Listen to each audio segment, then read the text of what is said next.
is a presentation of Real Wise Productions and Comey Media Incorporated.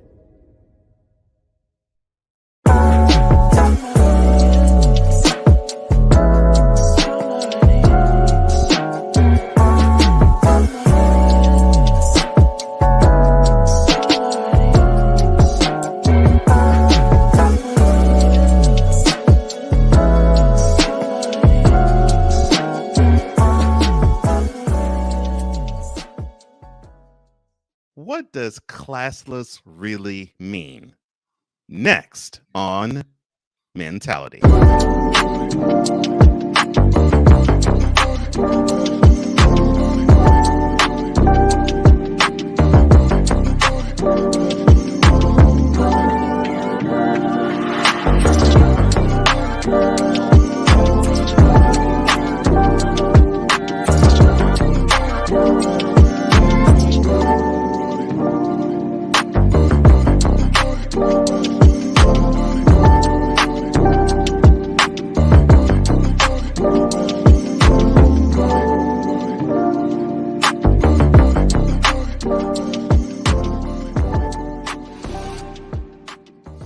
Welcome to another installment of Mentality, the place where we do this show and we sharpen each other as iron sharpens iron in the area of health, mental health, wealth, entrepreneurship, love, and brotherhood from a man's perspective. I am one of the co-hosts of this program, Cole Johnson, and I am joined as always by the other half, the other co-host of this show, Mr. Wize El Jefe.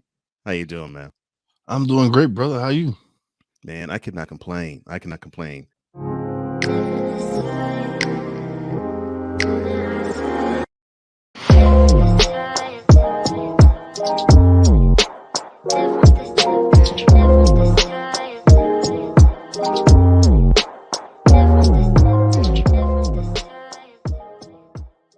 Hugh Jackman. Now, you may somewhat know the name, may not know the name. He, of course, is most famously known for playing Logan in the Wolverine and the X-Men stories and movies. Well, this week he revealed that he recently underwent 2 biopsies after his doctor said to him that he was concerned about potential basal cell carcinoma. What does that mean? It's a type of skin cancer that he might have contracted. Now, the actor shared in the video on social media Monday that his doctor recently saw little things that could be this and it could not be that, but the doctor doesn't know. But the actor, who appeared to be wearing a bandage on his nose in the video, also reminded fans and viewers to take said precaution of wearing sunscreen as summer months approach. Now, my question to you, sir, is how important is applying sunscreen for you? I hate being in the sun. Personally, I don't like being hot, man. So, only time I go put sunscreen on is when I go to the beach or if I know I'm gonna be at the pool. If I know I'm gonna be outside, like outside in the sun, then I'll put some sunscreen on. But other than that, I don't be outside like that, especially when it's hot and the sun is out. Us fat boys don't do too well in the heat. Oh man. Well, yeah, I'm not the biggest fan of the sun either. I'm not the biggest fan of being outside myself. But when I have to be, I try to put sunscreen on. And I know the prevailing opinion is, well, we got melanin. We don't really need to put on that sunscreen. Yes, you do. Oh yeah, Yes, like I said, if I know I'm gonna be out in the sun a long time, yes. If I know it's gonna be dipping in and out, I'm in my car most of the time. Yeah. Now, alcohol. Now, we know that it's I guess you say it's an impediment if it's abused. But would you consider it a drug? Now, it's a significant part of our society, obviously, like champagne's associated with weddings, graduations, birthdays, and New Year. And, wine is also given as a gift and is opened after a long day of relax. And binge drinking, of course, is a college tradition as well as military traditions. But alcohol is socially acceptable and even encouraged in society. However, the substance abuse and Mental Health Services Administration in 2020 found that half of Americans aged 12 and over used alcohol in the past month. So I ask this: why do we as a society view alcohol as a rite of passage? Because we fools. That's why. We fools. That's why. It is. Listen, we know the effects of what alcohol can do to the body, to the mental, to everything, and yet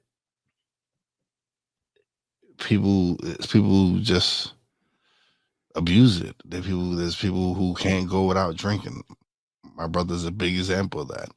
He's got cirrhosis of the liver, and he still wants to drink. Yeah. So it's an addiction. So if you can get addicted to it, then yeah, it's a drug. And I know I abused it, and it was so that's why I rarely drink now. Yeah. That's by choices.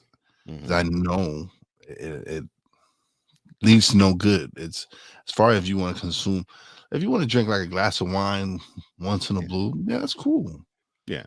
But to really abuse it and drink every day to escape reality, yeah, it's an addiction. And so yeah, it's a drug to me. It's no surprise that the marijuana business is booming. Every type of industry turning their eye toward the green buds and the greenbacks which come with it. Yes. It's a company called American Marijuana. They're producing some seriously wild vibes online. And why? Because you can smoke weed and get paid for it. Yes, in a job listing on their website, American Marijuana made it crystal clear they're not just looking for some super baked stoner who won't take the gig seriously. It is 100% real and is an important job, which includes more than just getting paid to smoke weed. Because if you think that's the entire scope of the job, it won't be for you. Now, the American Marijuana started about 5 years ago, and it's been growing like a weed ever since. Now, although the job is serious, the gig doesn't take itself too seriously, even like cracking a rap game joke. Now, American Marijuana does make expectations clear, pushing perpetually stoned tokers out of the running early and easily. Now, toward a person who partakes, how long would it take for you? I wouldn't even ask, would you? That would be a stupid question for me to ask. How long would it take for you to apply to American Marijuana? Oh man, depends how much they paid. Oh, I believe it is 36,000 a year, and they supply the weed, and they're supplying the weed. Wow. And you got to review it. It's like what you got to review it. Let me see. No, it's it's a respectable take home for a job promising free weed in exchange for an honest, educated opinion. That's what I mean. You got to do like a review. Yeah. For $30,000 a year. 36,000 a year, which that would break out to 3,000 a month before taxes. And I can still do my regular job, right? I don't think you have to just simply eschew everything else. No. Oh, and this is not an April Fool's joke. This is not one that I'm playing with you. This is a serious art. No, this is serious art. I know you wouldn't bring this up if it wasn't something serious, right? If it wasn't real. Well, yeah, why not? Yeah, get paid and they supply the weed. Oh, it's a pothead's dream. Yeah, all you have to be is 18, and you reside in whatever state that you're in, obviously, and not just smoking weed, but edibles and CBD oil also are available. Oh yes, listen, I use CBD oils now. Yeah, I've had to educate myself in CBD oils. I did not know it was good for joints. Yes, it has some it has some great healing effects. That's why they have it. They don't want you to use CBD oils and all these, because look where they get it from.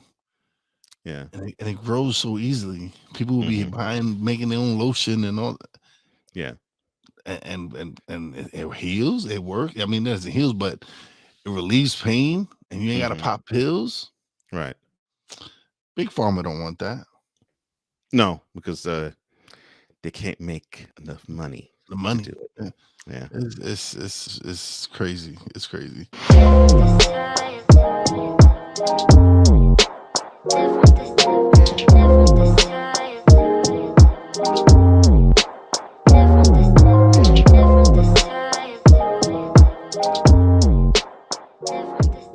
We're just getting started. Mentality will return.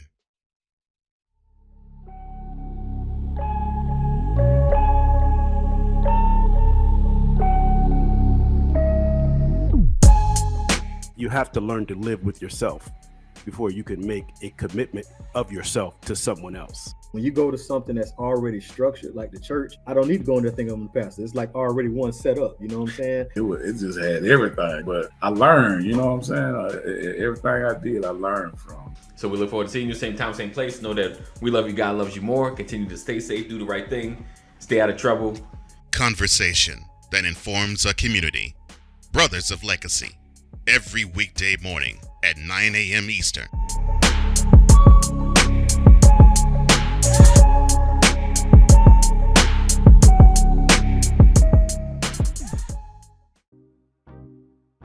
Quinn. Moment of clarity. I haven't watched BET in years. KP. Drake needs to come back with another triple platinum album. E. Digger. And then you have Ray J. Like, I can't stand that River Cricket. The Guru. Okay, the level of crack she's smoking, I don't want it. BS3 Network proudly presents the Knucklehead Chronicles podcast, where from card tips to hot topics to meep of the week, anything goes. Live every Sunday at 2:30 p.m. Central.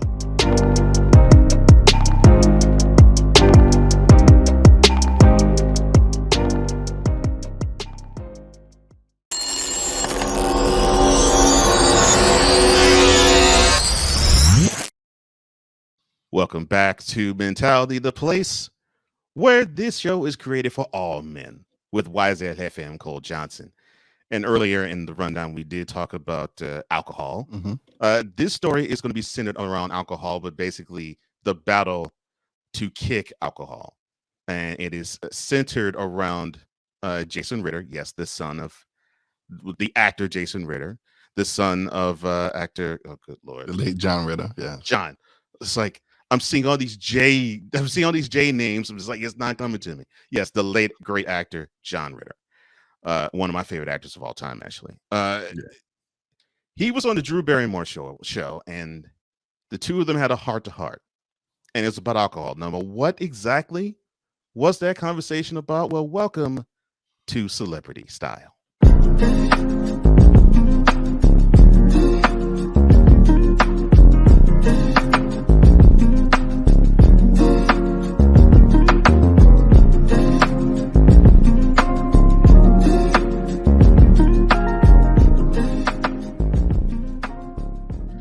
Now, last week on the Drew Barrymore show, Jason Ritter and his wife was on the show, and Ritter and Barrymore had a heart-to-heart conversation about a subject they both know very well. Now, Ritter basically described that he was dealing with some alcohol issues earlier in his relationship with his wife, Melanie Linsky, who was also on the show, holding hands with them. Along with that, Drew saw this and she said, "Me too." And the show then turned into, I guess you could say, an intimate conversation between two people who were former alcoholics. The emotional Ritter explained that his struggles with alcohol went hand in hand with feeling like he wasn't deserving of a happy life. And Drew related to that as well. Along with her own experiences, she said that she stopped drinking just recently, like 4 years ago. And because of it, she's been careful to be in relationships herself And she's looking forward to one day being in a relationship where the insecurities and instabilities of alcohol don't linger and hang over her head. Now, I will ask this to begin celebrity style. In that moment, sobriety was being celebrated and being raw in its celebration. Why isn't sobriety more celebrated than the journey to not become become alcohol dependent? Because it's big business, man. You got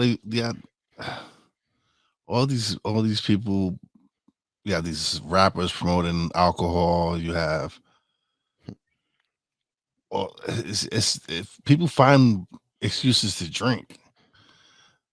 It's just crazy. To me, I guess me having my own struggles with alcohol and dealing with them, I can relate. And it's crazy because you would think celebrities got this wonderful life, right? And what do they have to be sad about, or what insecurities do they have? And we fail to realize that they're human beings as well, right? And so just because they're celebrities don't mean they don't go through the same struggles we go through, right? It's probably a little bit more magnified because they are celebrities, right? And so I know what it is to abuse alcohol, and I know what it is to not drink. I rarely drink, and it's by choice because I just don't find the need in it. I don't need to really do it. Yeah, and you don't give it the power. That's a wonderful thing. That's a wonderful thing. I wish I could say I could relate, but I can't. But I find it amazing when someone can talk about, I had this issue and this problem, and I found the will to leave it because I know that it was doing something bad for me. And I find that to be admirable for anybody, including you. I find that to be admirable that someone can do that and find the strength to say no more. So how important is connection with others? Because that was the one thing I noticed that leapt off the page with me when I saw Jason Ritter and Drew Barrymore talk and exchange and bond. How important is connection with others as you step away from that former lifestyle of being, I won't call you an alcoholic, but the former lifestyle of needing alcohol to be a part of your life? But if you think about it, it's not just alcohol. It's different. There's different things. There's certain things a lot of people have gone through in life that are besides not just alcohol. So, but when you find that connection and you experience what they've experienced, you know how they felt, it brings out this connection. It's like, wow, this person actually knows how I feel. This is so, because for a lot of people, they're like, no one knows how I feel. No one knows what I'm going through. Right. But when you hear someone else's struggles and you can relate to it, that is, to me, one of the most amazing times because you're allowing yourself to be vulnerable with someone else.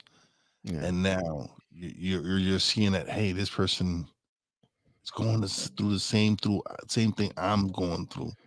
And they're telling me about it.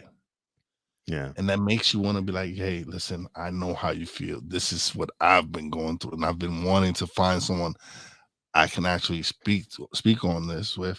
And when you find that connection,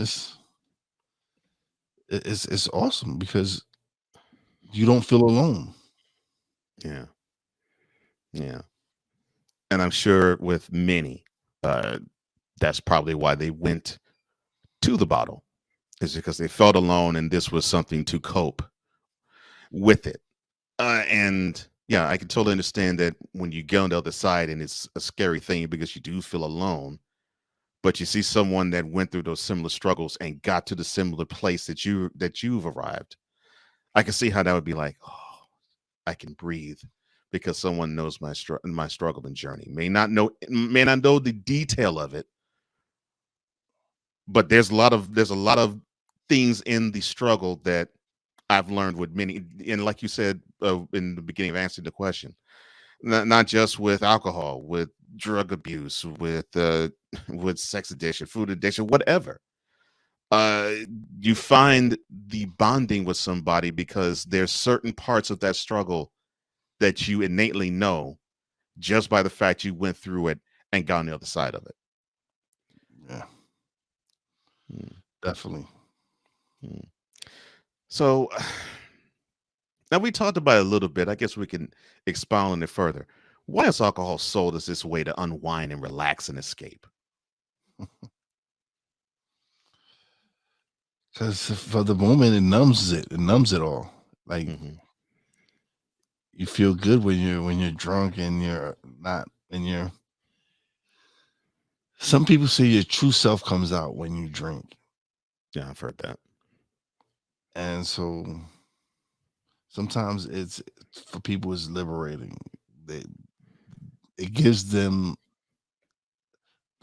the chance to be themselves with having a built-in excuse if they do something really stupid.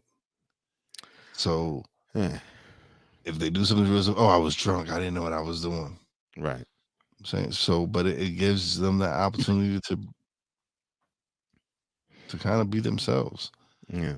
Then you get people like us where we don't need that to be ourselves. We can see that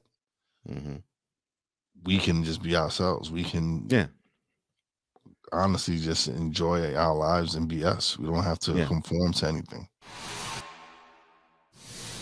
How can you be the best advocate you can be in dealing with sobriety? How can I be the best advocate?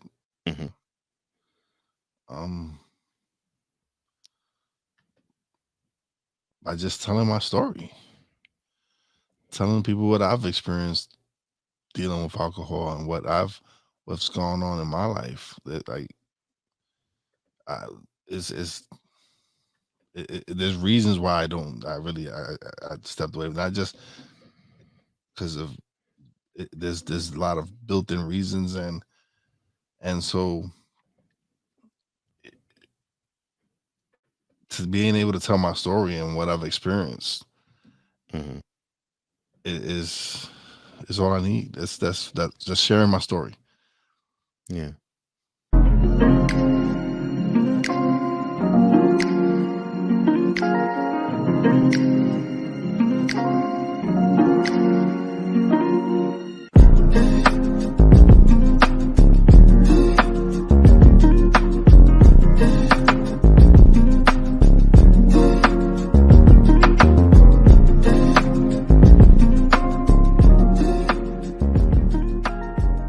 Mentality will be back in 2 and 2. What do you get when you watch or listen to the Life Happens podcast? Well, I'll let them tell you. Kim and I are both ministers of the gospel, and the Life Happens podcast is a beautiful balance by simply taking our spirituality with real life and merging it together to create a beautiful balance. And that's what we do. BS3 Network proudly presents Life Happens podcast, where Christianity and life intersect. Live every Wednesday at 7 p.m. Central.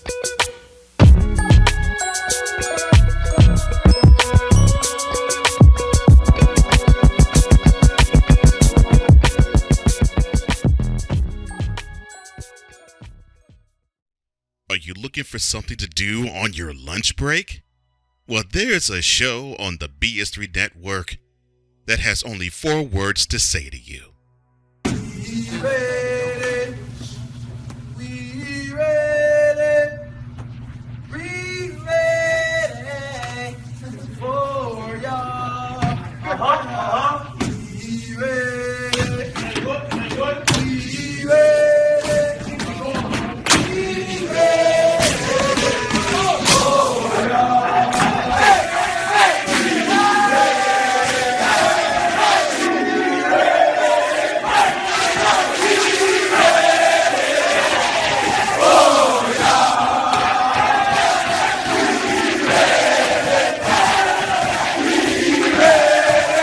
The Lunch Break with AJ, Powered by JM&E.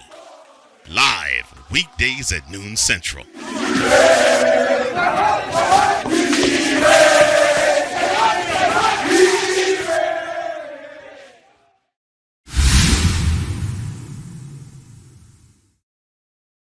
Welcome back to Mentality, where this is the ultimate masculine safe space. For Wize and I'm Cole Johnson, and we've talked about alcohol. Now I'm thinking we're going to talk about somebody who I believe is abusing it but doesn't want to claim it. There's this guy. He founded a sports vehicle, and he seems to pop off at the mouth mighty big. And who am I talking about? Well,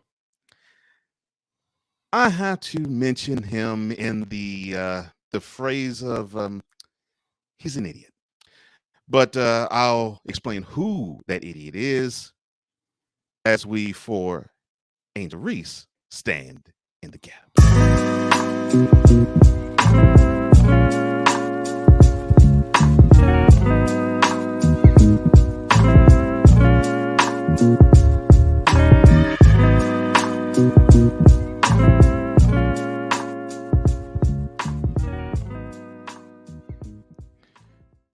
Now, we all know that last weekend was the Final Four for both the men's and the women's college basketball arena. The men's Final Four was okay. The women's Final Four was more talked about. And why? Well, it was because of this gesture. Furthered by John Cena, originated by Tony Ayo of G Unit. And this gesture was done by Iowa star Caitlin Clark, and John Cena gave him a co-signed on it. But at the end of the Iowa LSU game, which was the national championship game last Sunday, Angel Reese, the center of LSU, decided to want to catch the gaze of Caitlin Clark, and she wanted to show her this and this at the same time. Basically saying, not only can you see this, but you can't see this ring we about to get either. But Mr. Dave Portnoy, the founder of Barstool Sports, he had something interesting to say. And the interesting that he had to say was, quote, Angel Reese is a classless piece of closed tweet. Now, there's been celebrities that have taken umbrage. Shaquille O'Neal, for instance, he tweeted back to Mr. Portnoy, and so is your mama. And Jamel Hill, formerly of ESPN, now the writer with The Atlantic, she said, oh yeah, I'll pick this fight, F you. So now, I will turn this over to you, and I probably will just sit back and just watch you go off on this guy. Why does he want all this smoke? First of all, Boston, because he is a Boston fan. He's from Massachusetts. He's from 15 miles northeast of Boston. Yes, he's a Celtics. So Boston, yes. First of all, Boston, and Dave Portnoy, whatever. I didn't even know who the he was until I saw until Poppy sent me the message about him. Uh-huh. And when I read what he said, I'm like, yo, this is a grown man, 46 years old, talking to a 20-year-old young lady. Yeah. And a black young lady at that. Because when Caitlin Clark did it, she was heralded as gritty, gamer, competitive, all this passionate. Yes, all that. And when Angel Reese does it, she's classless, hood, she's unsportsmanlike. Yeah, she's the ghetto queen. She's a thug. She's all this. And you're a grown man who tends to run off the mouth and says the N-word. He's been known to say the N-word a few times. Oh yeah. Oh. Not only is known to say the N-word, but at one time created a show that actually had the N-word spelled out. Oh yes. Let's see if I can remember it. It was Barstool. Now it's gonna get, I forgot what the E. Real. I think that's how it's spelled out. But yes, it was spelled Barstool. The show was spelled Barstool, Nigger.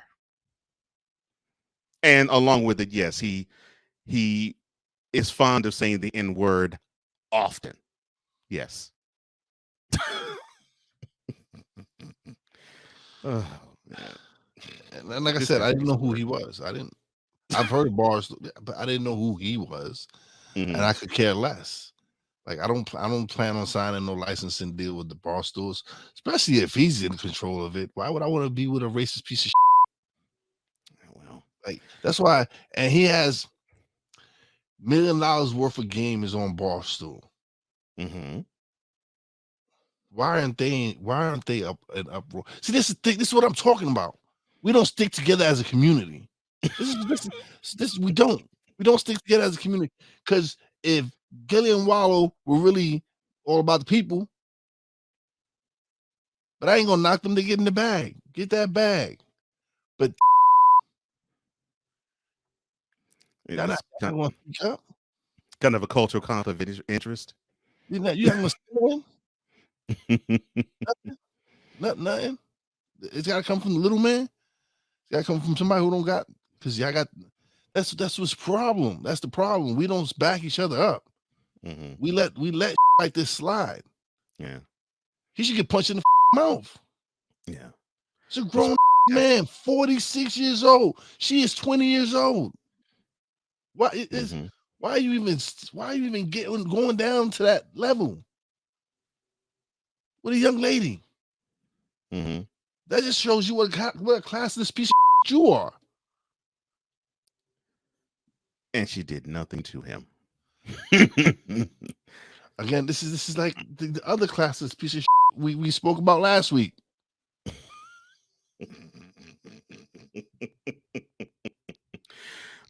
But all right. So to lay out the founder of Barstool Sports and the things that he has been in the maelstrom of controversy over.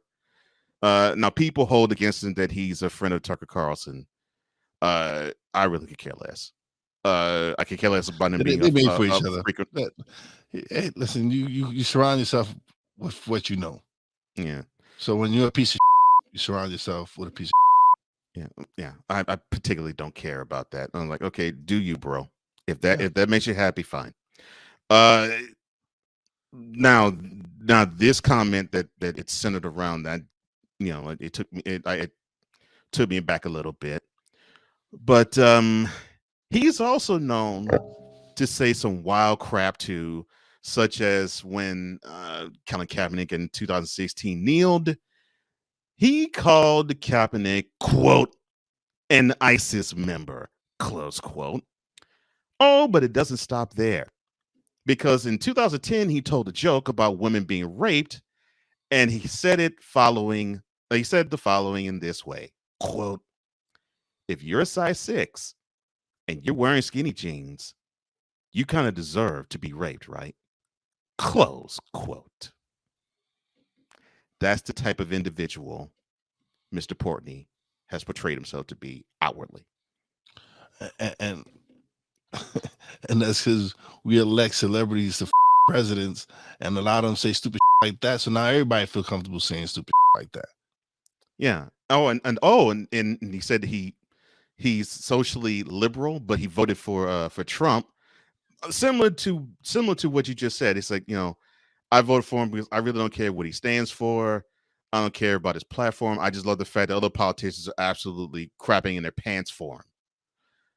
And I'm thinking to myself, people find you to be a needle mover, but you come up with comments like that. It's frustrating sometimes. how people just abuse the privilege of being an influencer. But where's the uproar? Where if I was all the black athletes, I would never not sit down with anything that no show Barstool's doing. I'm not sitting down interviewing with none of them. None of them. But they're not gonna do that. No. They're not gonna do that. So you, Barstool, you, Boston, and definitely you, Dave. Oh Lord. Anytime Wize can go in on Boston, it's absolutely hilarity. All right, so I mentioned earlier in the segment that Shaquille O'Neal and Jamel Hill went in on him. Yeah. I this is basically a softball question because I just want you to further go off. But were they too harsh in their response to Portnoy? No.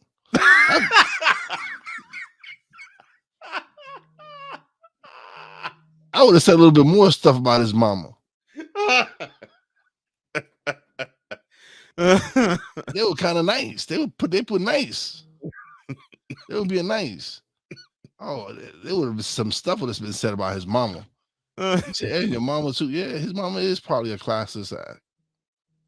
She had his. Oh man. Oh man. Oh, that's cold.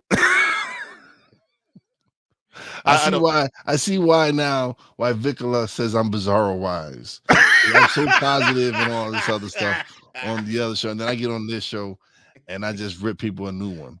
I love it. Oh gosh, I'm like I didn't even think about it until he actually said it. I'm like, oh my gosh, bizarro wise. Lord have mercy. But it'd be people like this. It'd be stupid people like this that you can't help but to call them out. You gotta call these idiots out. Yeah. There is an element to me that, and I'm glad you said that. Where's the uproar with him? There's an element that seems to want to not focus on this part of his critique. And by the way, when he caught wind of what especially what Jamel Hill said to him, his response basically was like, look, I just basically called this person talking about Angel Reese classless on Twitter, and all of a sudden it's an internet war. It's a beef. And he stands by what he says. You know, he stands by what he says. He basically said, look, quote, find me one example in any sport of anybody after a close game and find me a player stalking the best player on the other team. It is not sexist. It does not happen. If a man did that, he would be called classless and nobody would be saying anything.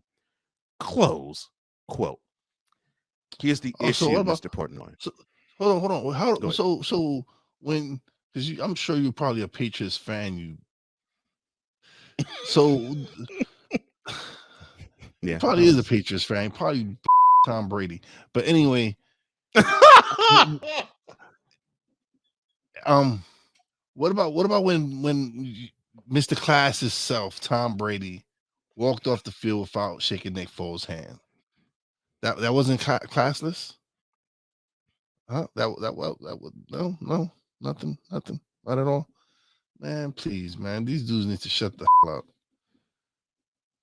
Stick to doing your barstool, whatever you do, because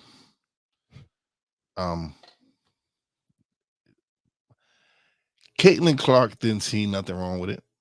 No. So why is someone who has nothing to do with who didn't play in the game, doesn't have a rooting interest in it, like yeah, I can't see how you would have a rooting interest for Iowa or LSU. So no. Again, Dave Portnoy.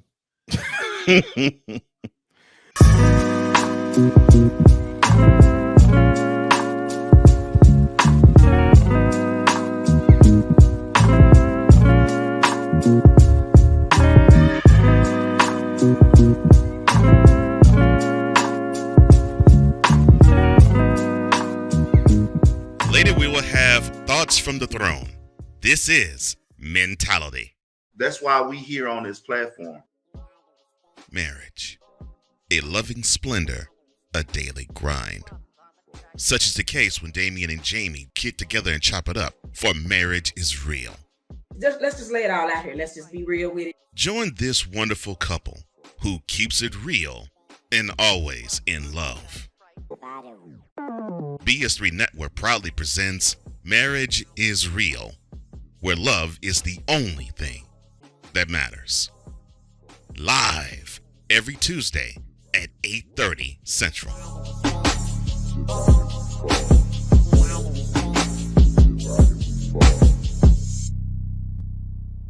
Oh, and Jamie has something to say. Deuces and trays. There's a 100% chance of a laugh thunderstorm. 4 men with different viewpoints take a movie, show, or documentary and review it uncensored, unfiltered, uncompromised, with no holds barred. Join BS3, Wilkes, King Dog, and H-Rap B as they take on Hollywood their own way. BS3 Network proudly presents The Forecast, where H-Rap B always predicts, If I owe you something, I ain't got it. And if you need it, get it from God. live every Monday at 8:30 p.m. Central. Check your local listings for your viewing and listening pleasure.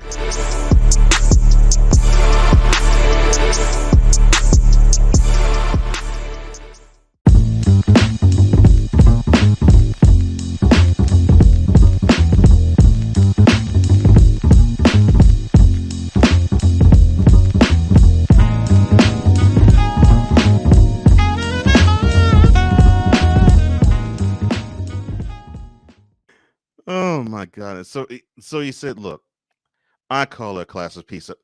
And off we go. It is classless, by the way. If someone does something that I don't like in a game I'm watching, I tweet. And I think you're basically lying if you're saying that what Caitlin Clark did and what Angel Reese did are the same. They're not. Close quote. Listen. I'm calling how I see it. Mm-hmm. Use this there's nothing my issue is he's a 46-year-old man talking to a 20-year-old woman. Mm-hmm. That's my problem. Talk to a man like that. Say something. I wish you would say Shaq was a classless piece of shit. I wish you would. But you can say it to a 20-year-old woman. Department wish he would too. That would be That's interesting. why I call you a piece of shit. And I saying it on mentality.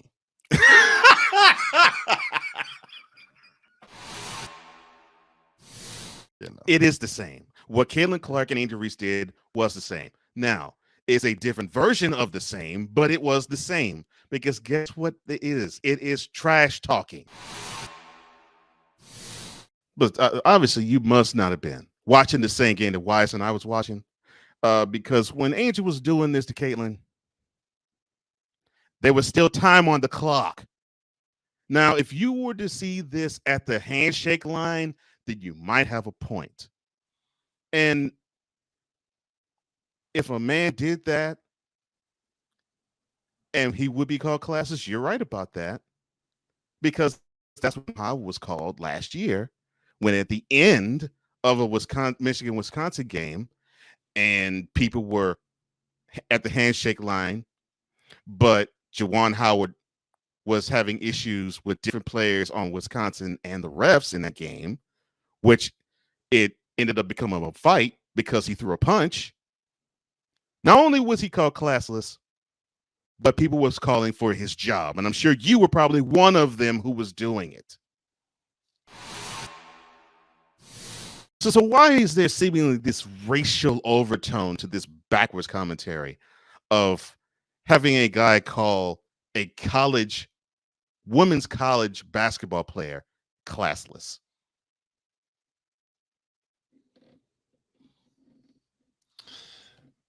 It wasn't the crazy thing. It just wasn't him. It was a lot of other people too.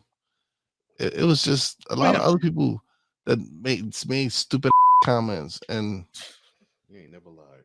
but again, when the white girl said it, nobody had. When the white girl did it, I mean, nobody had an issue. Oh, no, But only know I had issue. It got co-signed.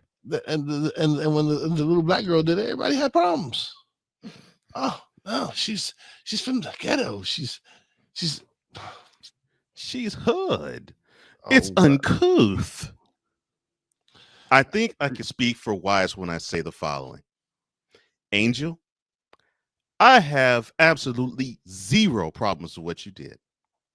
In fact, if you get the opportunity to do it again, because you basically said you're going to be coming back to LSU next year, and you get the same opportunity to do that, please do the same thing you did this past weekend. Because we actually celebrate those who love what they do and are competitive. And if that is you, do you. And it's crazy because prior to that, they went after Dawn Staley, one of the greatest women basketball players of all time and one of the greatest coaches. Yeah, I'm about to say, fast becoming one of the greatest coaches now in the game. Yeah. And they're basically saying that she color codes everything in speech with her now. And I'm saying to myself, really? Is it this way now? It's now we have to focus on South Carolina being the big tall black girls and Iowa being the white corn-fed Midwestern girls. Do we really have to do that now? Do we really have to go there? Why can't we just say, okay, cool. South Carolina, yeah, the girls may be mostly black, but they're physical. Cool. In fact, I appreciate that. I want more of that actually in basketball, men's or women's. It doesn't matter to me. And Iowa, if they had the means of wherewithal to beat South Carolina, which they did, more power to them. But do we have to paint everything with a racial brush? No, that's the thing. Everybody does it to keep the divide there. And if you didn't focus on that part of it, it would disappear. But people have to keep bringing it up. People have to keep talking about it to keep it around. I'm saying, because we're at the point in society where we are being mixed more and more every day. Yep. Yep. So eventually we're just going to be one. And it's crazy because this is the only country where we really have that issue. Mm-hmm. That its citizens are really separated from each other like that. Mm-hmm. And all different race. It's just why can't we just come to the table and just be Americans? Just why we gotta be? That's why I get upset when I say African American, Latino American. I'm like, listen, we're all Americans. Mm-hmm. Why we gotta separate ourselves? Why do we have to add these subtitles? Yeah. This is going back to one of the things being about labels. We just love to label each other. Mm-hmm. Yeah. Now I get that. I get there's a cultural thing. I get that. But I celebrate you because of culture. I know you have Puerto Rican roots. I celebrate that with the culture. It's like, okay, well, that's a brown guy, so now I gotta act different. No. No. If you was white, you act the same way, I'd be embracing you. If you was all the way black and act the same way, I'd be embracing you. But the crazy thing is, but it doesn't matter. My brother is blacker than you. Thank you. Yes. My nephew is as black as you. Exactly. Yeah.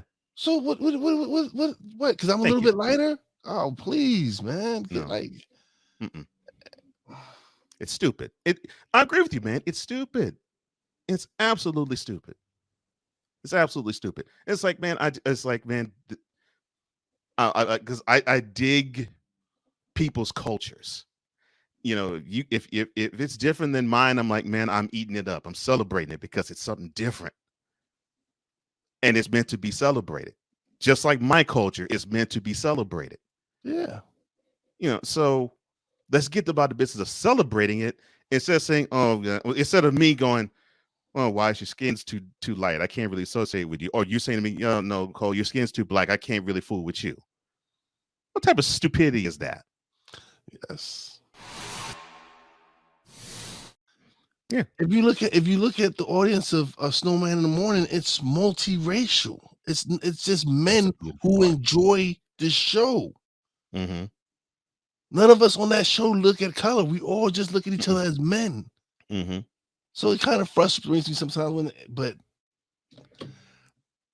I just want to just talk just men. Let's stop black men, white men, brown. No, we're men. That's it. Men. Mm-hmm. Yeah.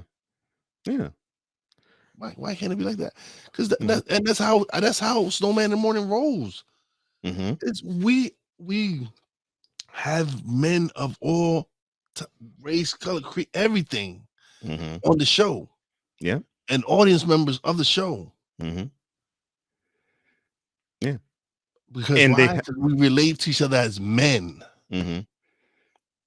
And not only that, they have different knowledge bases on the show. Yes.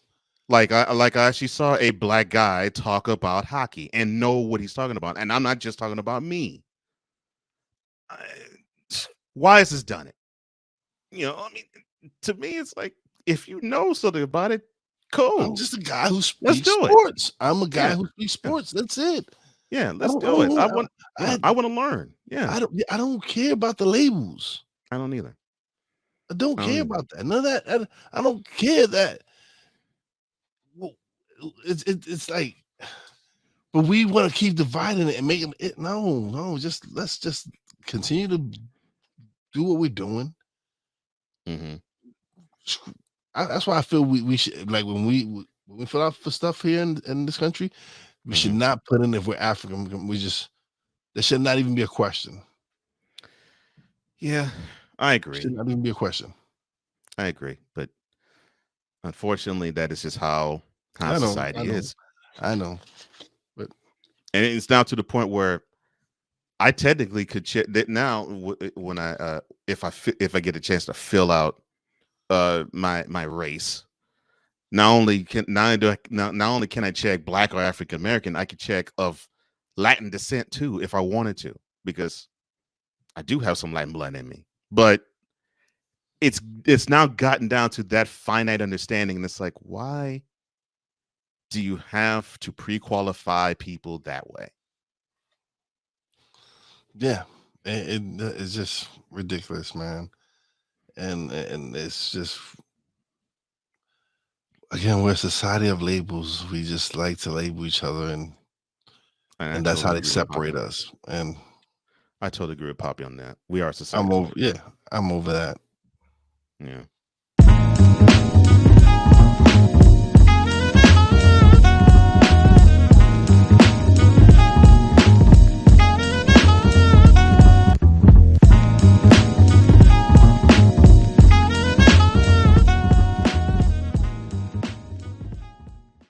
And now, thoughts from the throne.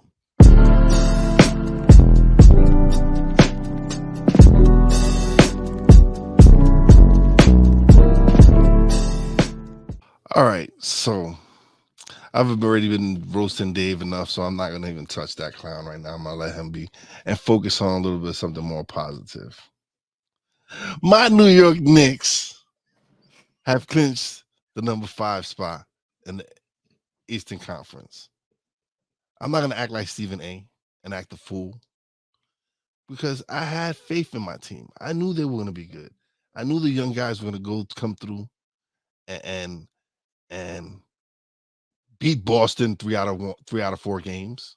Let's add that in there. We've whipped the Boston Celtics 3 out of 4 games.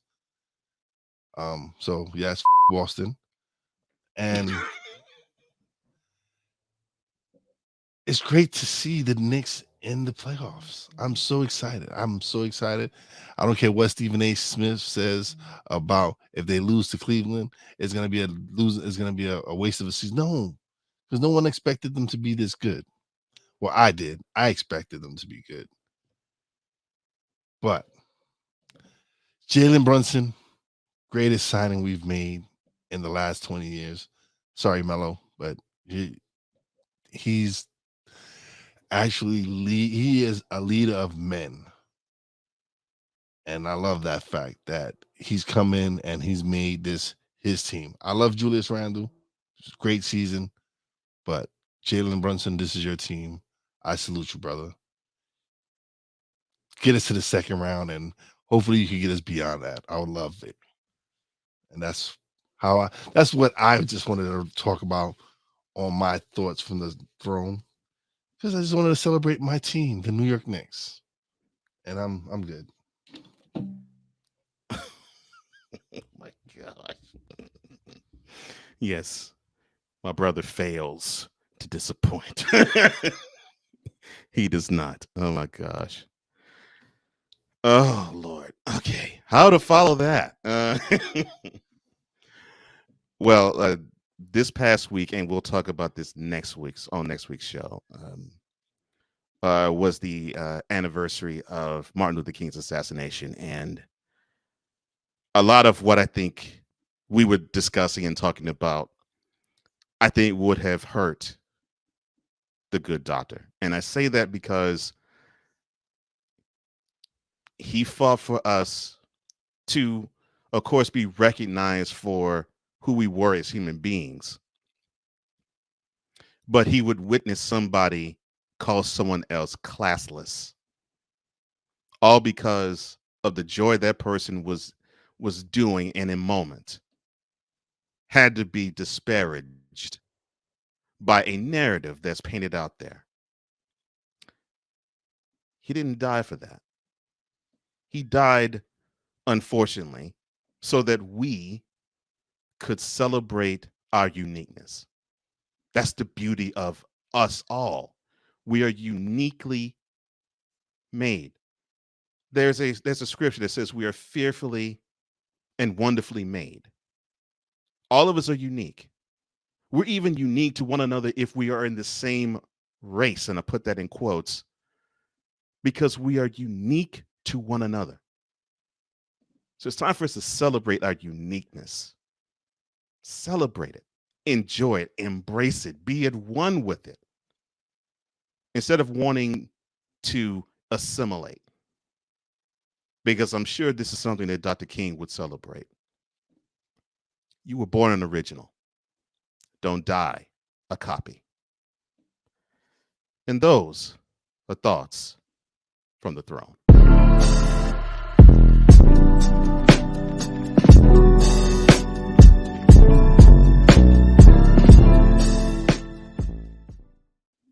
And that will do it for this episode of Mentality. For Wize El Jefe, I am Cole Johnson. As we always say in parting, we'll do so here. Our secret technique is that we always speak with mentality. See you next time. Peace out. That's 100.